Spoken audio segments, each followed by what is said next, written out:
To me, family seems like a funny word.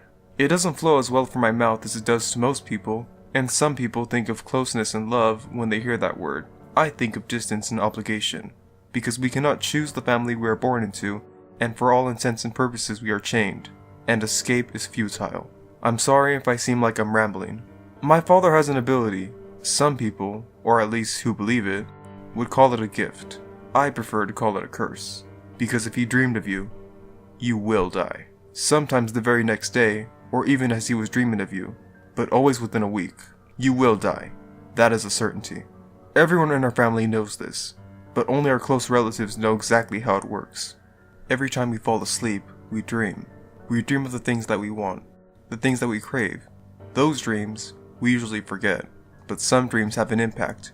We remember them, especially when we dream about a specific person. And for him to dream about you, he has to know you.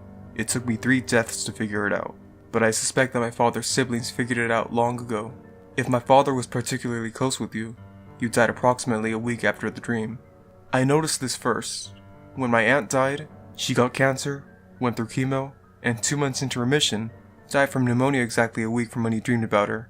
The second death happened from when my grandmother died of natural causes. She got a week too, enough time for him to rewrite her will.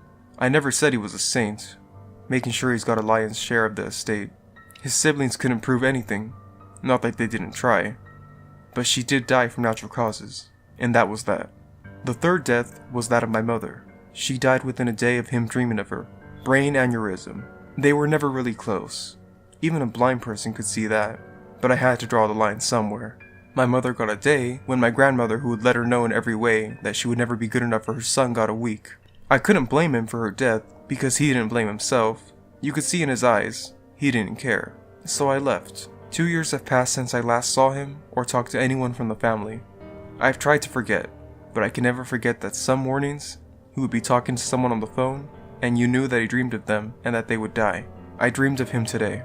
My head filled with the look on his face when he spoke to someone in the morning, and when I woke up to my phone ringing, it was the hospital calling me to tell me that my father had a stroke, and they told me to come. I took my sweet time. He was dead by the time I arrived. My father had a curse, and now it is my time to bear.